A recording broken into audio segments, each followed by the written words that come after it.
कमाते रहो। कई लोग पैसे के चक्कर में इतना परेशान हो जाते हैं, वो पैसे के चक्कर में पत्नी से लड़ लिया, पैसे के चक्कर में बच्चों से लड़ लिया, पैसों के चक्कर में परेशान है और पैसा पैसा करके इतनी टेंशन हुई, डिप्रेशन में चले गए, आत्महत्या कर ली, मर गए। लो, ये समाधान है? इसलिए तुम्हें पैसा चाहिए था? अरे पैसा छोड़ो, जो मिल रहा है बहुत है। कमाओ, मैं बार बार दोहराऊंगा इस बात को, कमाओ, कर्म करो, पैसे खूब कमाओ, पर उस पैसे से अटैचमेंट ना रहे, लगाव ना रहे, है ना? खुश रहो, प्रसन्न रहो। मत देखो कि हमारे पड़ोसी के पास कितना है, ये देखो कि हमारे पास तो इतना है कि जितना हमारे पास है, आज बहुत लोगों के पास तो उतना भी नहीं है जितना ईश्वर ने आपके पास दे रखा है। जितना आपके पास है उतना भी नहीं है लोगों के पास। क्यों जी? मैया, आप लोगों ने जो साड़ी पहन रखी है, बताओ कितने की है? बोलो, हम सुन लेंगे। कितने की? 500 की, 1000 की, 5000 की, 10,000 की, 20,000 की या 1 लाख की? बताओ मैया, आपकी साड़ी कितने की है? 600 की है? वो मैया की साड़ी 600 की। आप बताइए, आपकी साड़ी कितने की है? 500 की है? आपकी कितने की है? 1000 की है? मैया, आपकी साड़ी कितने की है? अब देखो, आप लोगों ने 500 की साड़ी पहनी है, आप लोगों ने 1000 की साड़ी पहनी है, और यहां कुछ लोगों ने 200 रुपए की साड़ी भी पहनी है। लेकिन आपको आश्चर्य होगा ये जानकर कि आज भी भारत में ऐसे लोग हैं जो 200 की भी साड़ी नहीं पहनते, बल्कि जब आप उतार कर उन्हें देते हैं तो आपकी उतारन साड़ी वो पहनने को मजबूर हैं। वो तो 200 की भी नहीं खरीद पाते। उनसे आप लोग बहुत अच्छे हैं। ईश्वर ने आपको जहां रखा है ना, बहुत अच्छे हैं आप लोग। क्यों जी? आज भी भारत में ऐसे लोग हैं ना, जो आपके कपड़े जो आप उतार के रख देते हैं उसी को लोग पहन लेते हैं। बाजारों में ऐसी बाजारें भी होती हैं जहां पुराने कपड़े बिकते हैं। हाँ या ना? कम से कम आप तो 200 की साड़ी पहन लेती हो ना मां। खुश रहा करो। देखो, दुखी रहने का तो फिर बहुत सारे रास्ते हैं। जिसे दुखी ही रहना है उसके लिए भी बहुत सारे रास्ते हैं। आदमी तो दुखी रहता कि हमारी पड़ोसन तो 5000 की साड़ी पहन रही है, तो ये देखोगे तो दुखी रहोगे। और ये देख लोगे कि देखो, हमारे घर में जो काम वाली बाई है उसके पास तो बेचारी के पास 200 रुपए भी नहीं। वो तो कैसे मेहनत करके अपना जीवन गुजार रही है।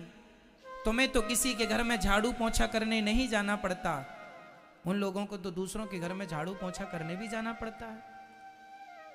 फिर भी आप रोती हो कि नहीं मिला और नहीं दिया। ईश्वर ने क्या नहीं दिया तुम्हें?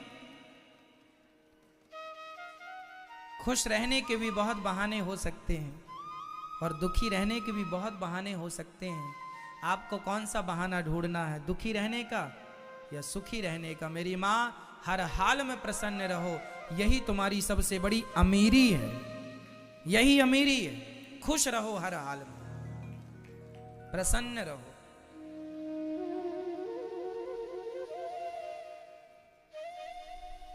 मत शिकायत करो कि ईश्वर ने ये नहीं दिया, वो नहीं दिया। जो दिया है वो कम नहीं है, जो हमारे पास है उसी के लिए लोग तड़प रहे, उसी को प्राप्त करने के लिए लोग परेशान हैं। ऐसा है। फिर इसलिए आज से हर परिस्थिति में, हर स्थिति में, हर हाल में आप खुश रहेंगे। क्या रहेंगे? प्रसन्न रहेंगे।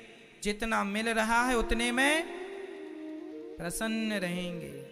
जितना प्यार मिल रहा है, तुम्हारा पति 24 घंटे में तुम्हें सिर्फ एक बार देखता है, बाकी समय गालियां देता है, तो भी खुश रहो कि उनसे तो अच्छा है कि जिनका एक भी बार नहीं देखता, कम से कम तुम्हें एक बार देख तो लेता है।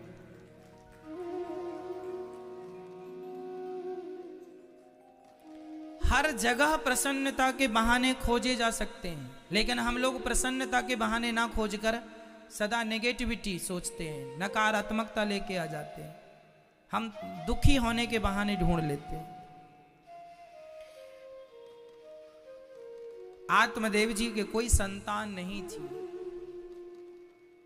कोई कष्ट नहीं था, संतान नहीं थी, चलो माना कि ये कष्ट था। पड़ोसियों ने बड़ा परेशान किया, तुम्हारे बेटा नहीं है बेटा, ताने इतने मारे, आत्मदेव जी आत्महत्या करने जाने लग गए। संत जी ने को फल दिया, पत्नी को खिलाना, धिक जीवितम प्रजाहीनम धिक ग्रहम च प्रजा विना धिक धनम चानपत्यस्य धिक कुलम संतति विना कथम रोदसी विप्रत्वम काते चिंतावलीयसी वदत्वम सत्वरम मह्यम स्वस्य दुखस्य कारणम। एक संत ने पूछा कि बताइए आपके दुख का कारण क्या है। आत्मदेव जी ने कहा हमारे पुत्र नहीं है, यही हमारे दुख का कारण है। संत जी ने बहुत समझाया कि देखो बेटे के चक्कर में ना पड़ो, जिनके राजा सगर के 60,000 बेटे थे फिर भी उनको रोना पड़ा। रोना तो पड़ेगा, आप कहेंगे कि बेटा मिल जाए तो तुम्हारे भाग्य में रोना है, तो बेटा मिल जाएगा तो भी तुम्हें तुम्हारे भाग्य का रोना तो पड़ेगा। दशरथ जी के बेटे तो भगवान राम थे, फिर भी उनके भाग्य का उनको रोना तो पड़ा ही। तुम्हारे भाग्य का रोना तुम ही को रोना पड़ेगा और कोई नहीं रोएगा। दशरथ जी के बेटे कौन थे? मर्यादा पुरुषोत्तम भगवान श्री राम, लेकिन फिर भी उनके भाग्य का रोना उन्हें रोना पड़ा, तड़प तड़प के प्राण निकले हैं।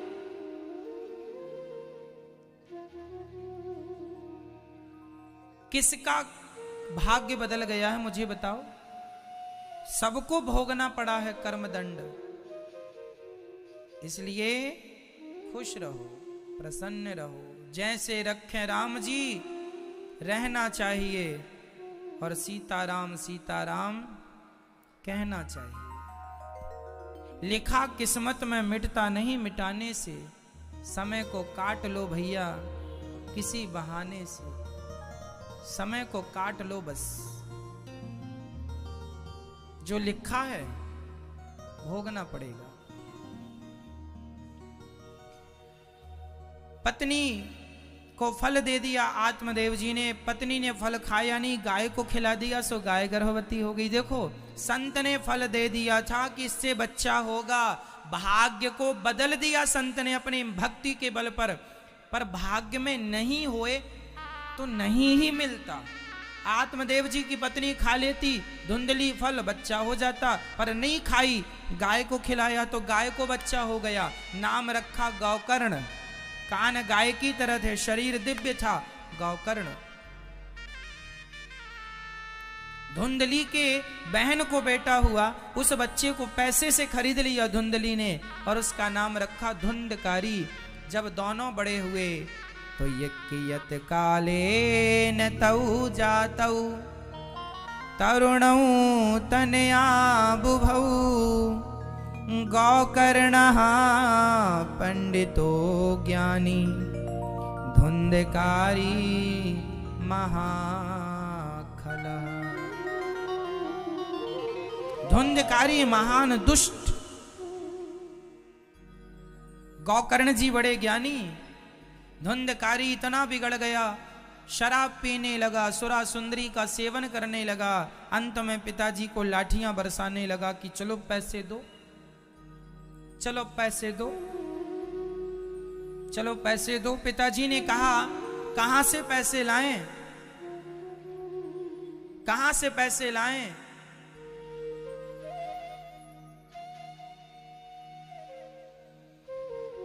कहां से पैसे लाएं? खूब मारा धुंधकारी ने आत्मदेव जी को। आत्मदेव जी रोने लगे, विधाता बेटा नहीं था तो भी रोना पड़ा, और आज बेटा मिल गया तो भी रोना पड़ रहा है कि बेटा क्यों मिल गया ऐसा दुष्ट।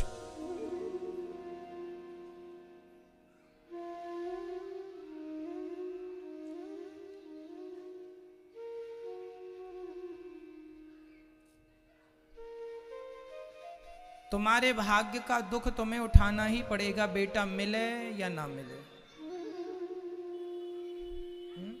आत्मदेव जी को बेटा मिलने के बाद भी रोना पड़ा, उनके भाग्य का जितना रोना था। बेटे ने मार लगाई, अब रो रहे हैं, खूब रो रहे हैं। तब गोकर्ण जी आए और पिताजी को समझाया, पिताजी क्या हुआ, क्यों रो रहे हैं? पिताजी ने कहा, बेटा क्या बताऊं, बेटे ने मार लगाई है। जिस बेटे को हम अत्यधिक प्यार करते थे, वही बेटा हमें मार रहा है। ऐसे पुत्र से तो बिना पुत्र के ही हम अच्छे थे। तब गोकर्ण जी ने वहां जो ज्ञान दिया है ना, मुंचा ज्ञानम प्रजारूपम मोह तो नर के गति। ये जो मोह है ना, यही नरक ले जाने वाला। न चैन्द्रस्य सुखम किंचिन न सुखम चक्रवर्तिनः सुखमस्ति विरक्तस्य मुनेरेकांत जीविनः। असारः खलु संसारो दुख रूपी विमोहकः सुतः कस्य धनं कस्य स्नेहवान् ज्वलते निशम्। पुत्र और परिवार का मोह त्याग दीजिए पिताजी। सुतः कस्य धनम कस्य, क्या बेटा क्या धन। न चैन्द्रस्य सुखम किंचिन न सुखम चक्रवर्तिना, राजा सुखी नहीं है। यहां पर एक सुंदर सी बात संत जन गाते,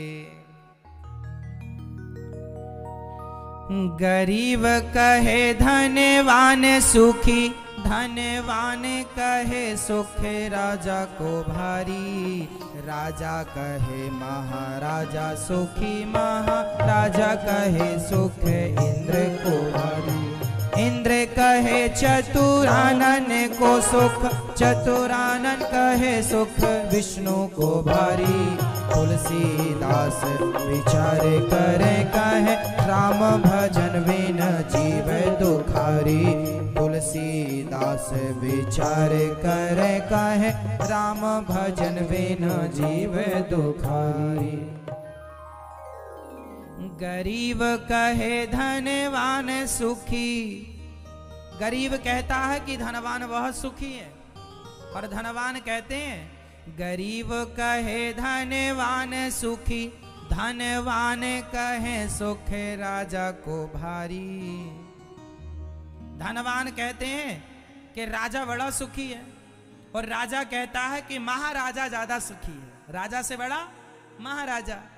तो गरीब कहे धनवान सुखी, सबको लगता है कि वो सुखी है, वो सुखी है, जाकर देखो कोई सुखी नहीं है। गरीब कहे धनवान सुखी, धनवान कहे सुख राजा को भारी। राजा कहे महाराजा सुखी, महाराजा कहे सुख इंद्र को भारी। महाराजा कहते हैं इंद्र को बड़ा सुख है। इंद्र कहे चतुरानन को सुख, इंद्र कहते हैं चतुरानन मतलब ब्रह्मा जी को ज्यादा सुख है। इंद्र कहे चतुरानन को सुख, चतुरानन कहे सुख विष्णु को भारी। ब्रह्मा जी कहते हैं हमें सुख नहीं, भगवान विष्णु नारायण को ज्यादा सुख है। और तुलसीदास विचार करे कहे राम भजन बिन जीव दुखारी। तुलसीदास विचार करे कहे राम भजन बिन जीव दुखारी। राम के भजन के बिना सब दुखी हैं, चाहे ब्रह्मा ही क्यों ना हो। भजन के बिना तो ब्रह्मा भी दुखी है, इसलिए ब्रह्मा भी दिन रात भगवान का चिंतन करते हैं। इसलिए भगवान शंकर भी दिन रात आंख बंद करके भगवान के ध्यान में ही रहते हैं। सदा वसंतम हृदयारविंदे भवम भवानी सहितम नमामि।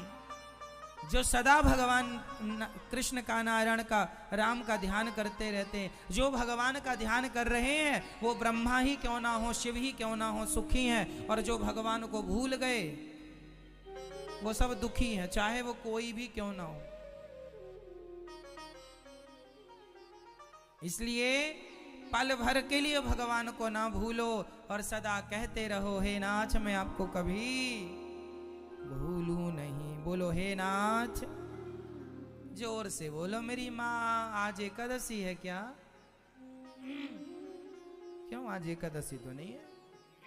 मैया बोलो, हे प्रभु, हे नाथ मैं आपको कभी भूलू नहीं। हे श्रीमन नारायण मैं आपको कभी भूलू नहीं। रोज कहो, हे नाथ मैं आपको कभी भूलू नहीं। हे श्याम सुंदर मैं आपको कभी भूलू नहीं। हे श्री सीताराम मैं आपको कभी भूलू नहीं। हे श्रीमन नारायण मैं आपको कभी भूलू नहीं। सदा स्मरण करो भगवान का।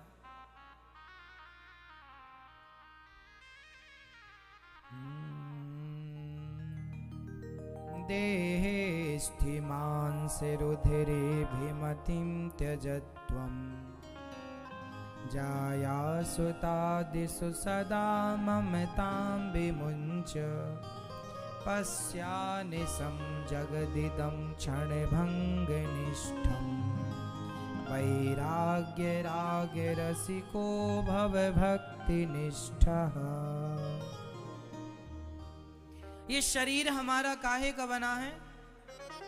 हमारे शरीर में हड्डी का स्ट्रक्चर है, उसमें फिर भगवान ने सप्त धातुएं, नस, मांस इत्यादि, उसके ऊपर भगवान ने पुट्टी करके पेंट कर दिया।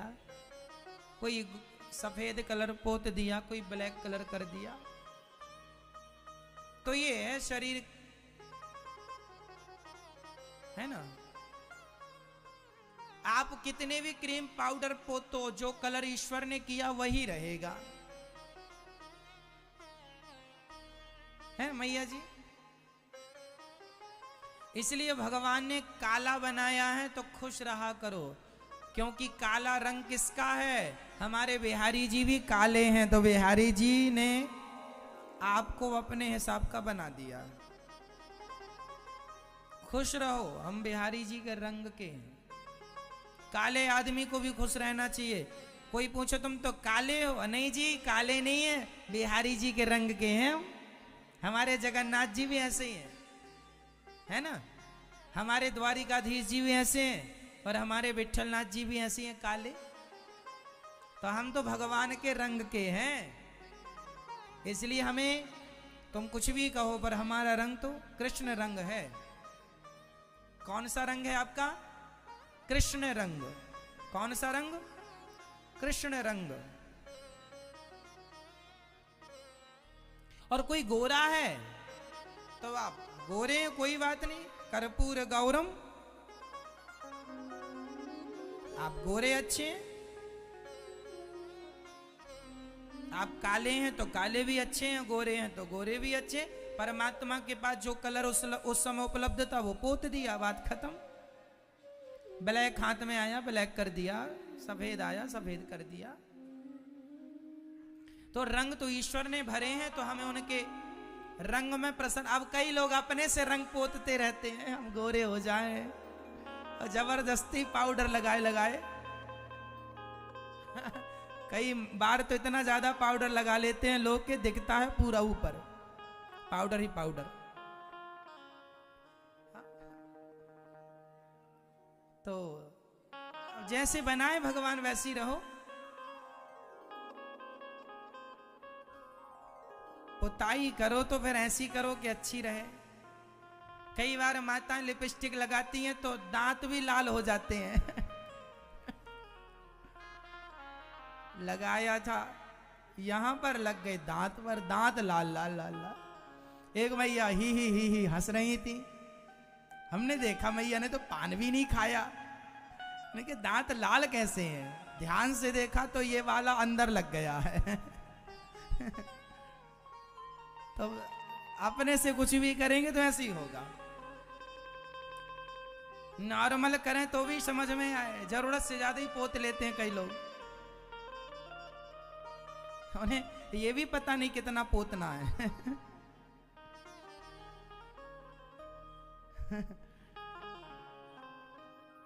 तो अच्छा है, जैसे में तुम्हें खुशी मिला वैसा करो, कोई बात नहीं। पुताई से खुशी मिल रही है, पोत लो, खुश रहो बस, ही करते रहो बस।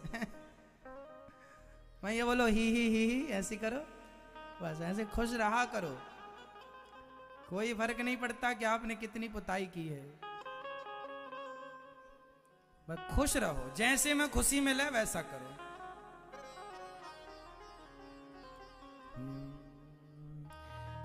गौकर्ण जी ने दिव्य ज्ञान दिया, सेवा कथा रस महो नितराम पिबत्वम।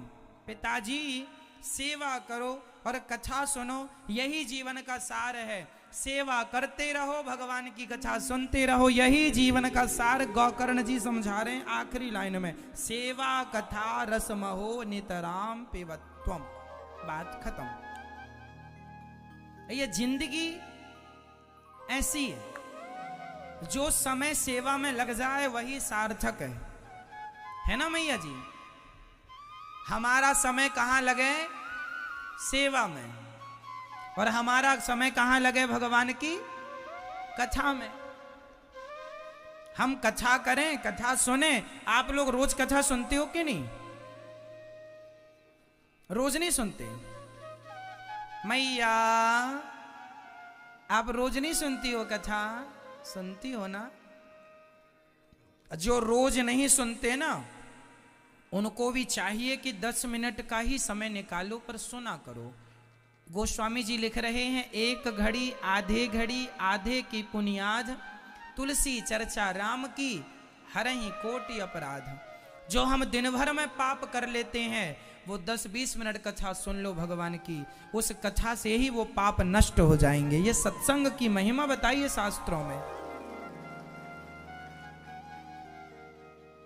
तात स्वर्ग अपवर्ग सुख धैर्य तुला एक अंग, तूल नताही सकल मिली जो सुख लव सत्संग।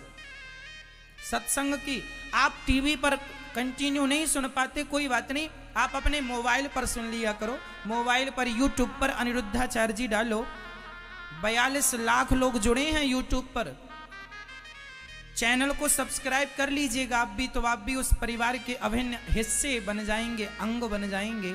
और यूट्यूब के द्वारा आप कथा सुना करो। मोबाइल पर आप अनिरुद्धाचार्य जी डालो, ऐसे लाल बटन होगी, क्लिक कर लो, सर्च करके चैनल को सब्सक्राइब कर लो और शेयर कर लो। ऐसी डीपी आएगी टीवी पे खुल के, जैसा कि आप टीवी पे देख पा रहे हैं। तो चैनल को सब्सक्राइब कर लेने से यदि कथा अच्छी लगे तो औरों को भी शेयर कीजिएगा, ताकि वो भी सुने। और यही तो धर्म का प्रचार है। तो आप चलते फिरते जैसे जा रहे हैं, तो चलते फिरते ही आप कथा 10 मिनट 20 मिनट सुन लिया करो। किसी भी बहाने आप कथा से जुड़ जाएंगे। काम करते हुए, जैसे रसोई में रोटी बनाते हुए कथाएं सुनते रहो। आते जाते खाते कुछ भी, बिस्तर पर लेटे हैं, कथा चालू कर ली और बिस्तर पर लेटे लेटे सुनते रहे। कथा लोरी का काम भी करती है। आप कथा को सुनते सुनते सो भी, जिनको नींद नहीं आती, कथा सुनना स्टार्ट करो, लेटे लेटे अपने आप नींद भी आनी शुरू हो जाएगी। ये लोरी का भी काम करती है। तो ये दास अनिरुद्ध आपको लोरी भी सुना देगा। कथा ही लोरी है। धीमी आवाज कर लो मोबाइल में, वो कथा सुनो, लोरी का काम करती रहेगी। कुल मिला के कानों में भगवान का नाम सुनो। भाई व्यर्थ की बातें हम करें, व्यर्थ की बकवास करें, उससे अच्छा है कि ये सुने जिसमें कुछ सीखने को ही मिलना है। और रोज आपको नई नई कथा सुनने को मिल जाती है। तो प्रिय भक्तों, सेवा कथा रस महो नितराम पिबत्वम। सेवा सबसे बड़ा धन है। सेवा करो। जैसे ये दास अनिरुद्ध सेवा, हमारा तो संकल्प ही है, एक ही संकल्प, एक ही नारा, सेवा ही है धर्म हमारा। हमारा धर्म क्या है? एक ही संकल्प, एक ही नारा, एक ही संकल्प, एक ही नारा, सेवा ही है धर्म हमारा। हमारा तो सेवा ही धर्म है, इसलिए दास अनिरुद्ध सेवा करता है। आपसे भी कहूंगा सेवा किया करो, अपनी माँ की सेवा, अपने पिता की सेवा, अपने पति की सेवा, अपने बच्चों को संस्कार देना, यह भी एक सेवा है। और इसके संग यहाँ वृद्ध माओं की सेवा आप कर सकते हैं। यहाँ हजारों लोग भोजन करने संत लोग रोज सुबह सुबह आते हैं। आप भी अन्य क्षेत्र से अपने आप को जरूर जोड़िएगा, ताकि आपकी रोटी आप खाएं, उसके पहले आपकी रोटी पहले ये संत लोग खाएं। ऐसी आप सेवा, अपने आप को सेवा से जोड़िएगा। सेवा जरूरी है। यहां हजारों संत रोज भोजन करते हैं। अन्य क्षेत्र बढ़ता है, संत लोग अपना प्रसाद लेकर जाते हैं। हजारों की मात्रा में ये संत लोग रोज प्रसाद ग्रहण करते हैं। तो आप भी एक दिन का अन्य क्षेत्र बंटवा कर इन संतों की सेवा में अपने आप को जोड़ सकते हैं। ये वही संत हैं जो भजन करने वाले संत हैं। ये भजन खा के बढ़िया आनंद से भजन करते हैं। तो आप भी एक दिन की सेवा इन संतों की सेवा से अपने आप को जोड़ सकते हैं। ठीक है। यहाँ गौरी गोपाल जी की रसोई भी चलती है, जहां हजारों लोग श्रद्धालु भक्त जन वृंदावन कोई भी जब भी आते हैं, आप लोग तो प्रसाद यहीं पाने आप लोग आया करिए, ये दास की प्रार्थना है। तो यहाँ गौरी गोपाल जी की रसोई निरंतर चल रही है। आप भी अपने आप को एक दिन की सेवा अपनी ओर से जरूर जोड़िएगा, ताकि आपकी सेवा भी इन सभी तक पहुंचे और ये सभी लोग आपकी सेवा को ग्रहण करें। अन्य दान सबसे श्रेष्ठ दान है। ईश्वर ने बनाया है तो यही संकल्प लो कि पहले हम खिलाएं फिर खाएं। और वो भी संत लोग खा रहे हैं, वो भी वो लोग जो वृंदावन का वास कर रहे हैं, वो भी वो लोग जो सदा भजन करने वाले हैं। तो हमारी रोटी खाकर यदि कोई भगवान का नाम जपता है ना, तो उसके जपे हुए नाम का पुण्य हमें भी प्राप्त होता है, क्योंकि हमारी रोटी उसने ग्रहण की है। हम इसलिए अन्य दान श्रेष्ठ दान, हमारे शास्त्र कहते हैं अन्य दान से बड़ा कोई दान नहीं है। दानम दुर्गति नाशनम। तो यहाँ हजारों की मात्रा में संत और प्रसाद नीचे गौरी गोपाल जी की रसोई में, जो कि आप देखते हैं। आप अपने मोबाइल पर गौरी गोपाल आश्रम चैनल पर यहाँ जो नित्य रसोई बढ़ती है ना नीचे, वो अपने मोबाइल पर आप देख सकते हैं। रोज आप मोबाइल पर लाइव देख सकते हैं। आप अपने मोबाइल पर गौरी गोपाल आश्रम डालिए यूट्यूब पर, तो आप इस चैनल से भी जुड़ जाएंगे। तो यहाँ पर ये आपको गौरी गोपाल आश्रम मोबाइल पे ऐसे ही डालेंगे यूट्यूब पर, ये सब्सक्राइब कर लेंगे चैनल को, तो आप इन सेवाओं का लाभ अपनी आंखों से कर सकते हैं। यहाँ लाइव प्रसारण होता है। फेसबुक पेज को भी आप फॉलो कर लीजिए, ताकि आप इस पेज से भी जुड़ के अपने आप को किसी भी प्रकार से, सोशल मीडिया का जमाना है तो हम लोग उससे जुड़ें और उससे कुछ अच्छी चीज सीखने को मिल रही है तो सीख लें। तो ये सेवाएं, यहाँ जो अन्य क्षेत्र बढ़ता है गौरी गोपाल जी की रसोई का, सवेरे संतों की सेवा, वो भी गौरी गोपाल आश्रम चैनल पर लाइव चलता है। आप देख सकते हैं अपने मोबाइल पर। दिन रात जो यहाँ दिन भर भोजन चलता है, वो आप गौरी गोपाल प्लेटफॉर्म पर देख सकते हैं चैनल पर। यहाँ वृद्ध माएँ रहती हैं, वो माएँ जिनके अपनों ने सताया है, दुत्कार दिया है, वो वृद्ध माँ यहाँ रहती हैं। आप में से कितने लोगों ने वृद्ध माओं का दर्शन किया है? अच्छा, आप लोगों ने किया। तो जैसा टीवी पर सुना वैसे ही पाया कि नहीं? हाँ या ना बोलो। आप कभी भी वृंदावन आए तो वृद्ध माओं का दर्शन करें। ये वही वृद्ध माएँ हैं जिनको आप टीवी पर देखते हैं। कभी भी वृंदावन आया करिए, दर्शन किया करिए माओं का। यहाँ 230 माएँ रहती हैं। आप भी इन माओं के लिए अपना सहयोग भेज सकते हैं। ये गौरी गोपाल आश्रम में 230 माताएं रहती हैं। पूरा आश्रम पैक हो गया है माताओं से। अब बड़ा आश्रम बनाने की ज़रूरत इसलिए है क्योंकि माएँ रोज कोई ना कोई आ जाती हैं और आश्रम में अब जगह है नहीं, तो हमने किराए से आश्रम ले रखा है एक, वो भी लगभग पैक हो गया है। तो एक बड़ा आश्रम बनाने की ज़रूरत आन पड़ी है क्योंकि माताओं का आना जारी है। तो आप भी एक कमरा बनवा के माताओं को समर्पित कर सकते हैं यदि ईश्वर ने इस योग बनाया है तो, ताकि आपकी माता के नाम का, पिता के नाम का, आपके नाम का, आपके बच्चों के नाम से वहाँ कोई माँ रहे और आपके सहयोग में उसको छाया मिले आपकी, और वो माता आशीर्वाद आप तक पहुँचाएं। ये शरीर है, इससे चाहे पाप कर लो चाहे पुण्य कर लो, इससे पाप भी होता है, क्यों, और इससे पुण्य भी होता। अब क्या करना है, मर्जी हम सबकी है। तो आप एक कमरा बनवाने के लायक हैं तो आप बनवा सकते हैं। एक सामान्य रूम भी बनवा सकते हैं जहां माओ को आप कमरा बनवाने का सहयोग कर सकते हैं। एक छत डलवा सकते हैं आप, ताकि आपकी छांव में ये माएँ अपना जीवन गुजारें। ये छायादान है। पहले के लोग धर्मशाला बनवाते थे कि हमारी धर्मशाला में कोई भक्त रुकेंगे, अन्न खाएंगे तो हमें उसका लाभ होगा। ये भी एक प्रकार की एक धर्मशाला है जो माँओं की सेवा में नियुक्त है। एक बहुत जल्दी ऐसी धर्मशाला भी बनेगी जहाँ वृंदावन जो आप लोग आते हैं तो आप लोगों को यहाँ रुकने की व्यवस्था भी यहाँ आपको प्राप्त हो जाए। अभी नहीं हो पाती क्योंकि अभी माताओं से आश्रम पैक है। बहुत जल्दी 1 साल के अंदर आपको ये सुविधा भी प्राप्त होने लग जाएगी।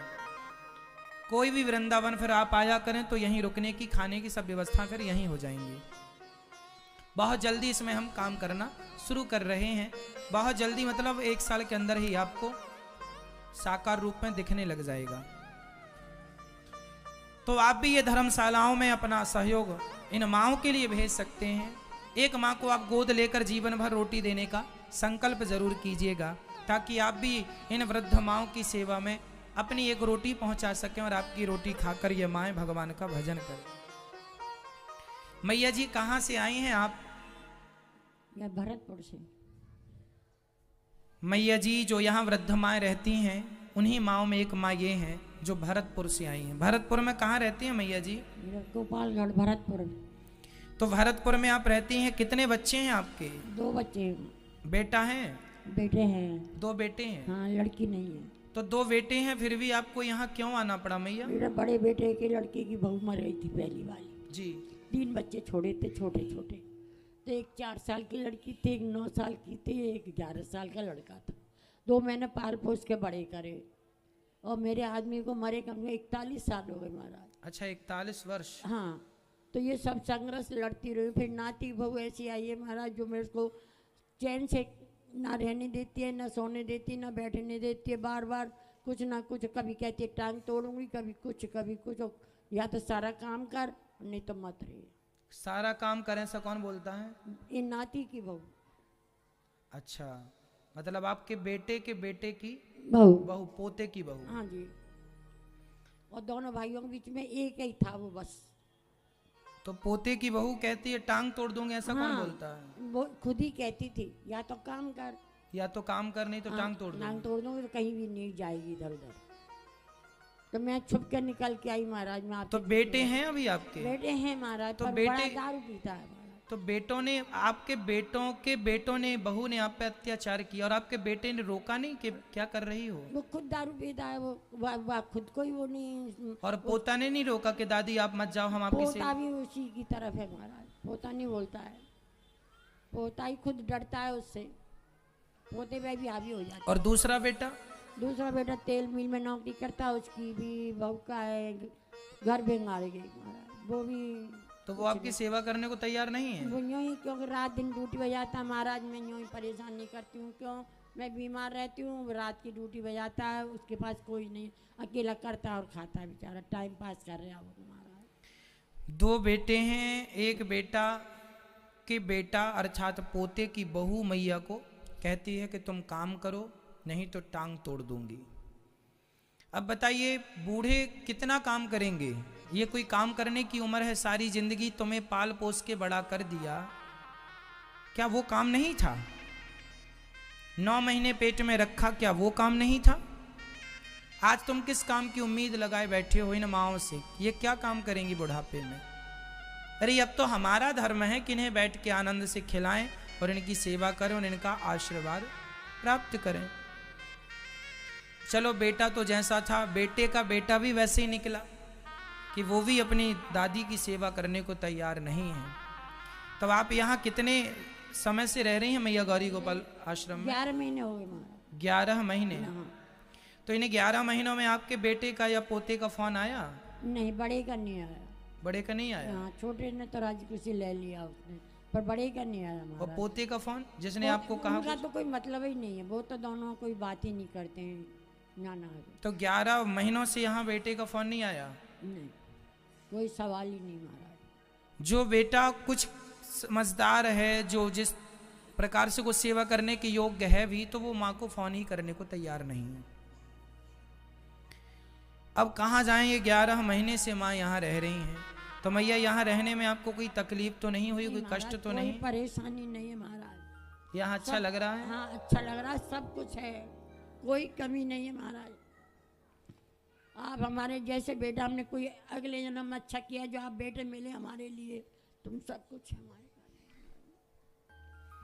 यहाँ आप रहते हैं, आपको रहने का हमने आपसे कोई पैसे तो नहीं लिए? महाराज नहीं, कुछ नहीं लिया। और आप कर रहे हो हमारे लिए, सब कुछ कर रहे हो, कोई कमी नहीं छोड़ रहे हमारे। बहुत अच्छा कर रहे हो महाराज। ये वृद्ध माएँ जो यहाँ रहती हैं, इन माँओं से पैसे नहीं लिए जाते। कभी आप भी आकर के माँओं से डायरेक्ट बात कर सकते हैं। इन माँओं को यहाँ रहने का कोई चार्ज नहीं है। केवल इन माँओं की सेवा ये दास अपने हाथों से चरण दबाकर सेवा करता है। जैसे एक बेटे को अपनी माँ की सेवा करनी चाहिए, वैसे ही यहाँ 230 माँओं की सेवा होती है। आगे 1000 माँओं की सेवा करने का मेरा सपना है। यदि इस सपने में आप भी अपने आप को जोड़ना चाहते हैं तो इन माँओं की सेवा में आप भी अपने आप को जोड़ दीजिएगा। ये माँ यहाँ रहती हैं, आप कभी भी आकर मिल लीजिए, दर्शन कर लीजिएगा। और यदि ईश्वर ने योग्य बनाया है तो इन माँओं की सेवा में अपने इन दोनों हाथों को जरूर जोड़िएगा। आधा घंटा एक्स्ट्रा काम किया करो, ये सोचकर कि आपकी एक माँ गौरी गोपाल वृद्धाश्रम में रह रही हैं। और आप जब भी रोटी खाएं तो एक बार ये जरूर देखिएगा कि आपने क्या एक रोटी इन वृद्ध माँओं के लिए भेजी है। एक रोटी का भी यदि सहयोग आप सभी करते रहेंगे तो ये सेवाएं निरंतर चलती रहेंगी। इसलिए आप किसी एक वृद्ध माँ को गोद जरूर लीजिएगा ताकि आपकी एक रोटी माँ खाएं। और यदि सामर्थ्यवान है तो एक कमरे की छत इत्यादि जो आप जोड़ सकें अपने आप को सेवा से, जिस लायक विधाता ने बनाया है आप दीजिएगा। नहीं देने के लायक हैं तो आशीर्वाद ही दीजिएगा, वो भी पर्याप्त है। तो आइए अब ऐसे महान दानवीर महापुरुषों के नाम श्रवण करते हैं जिन्होंने अपने आप को इन सेवाओं से जोड़ा है।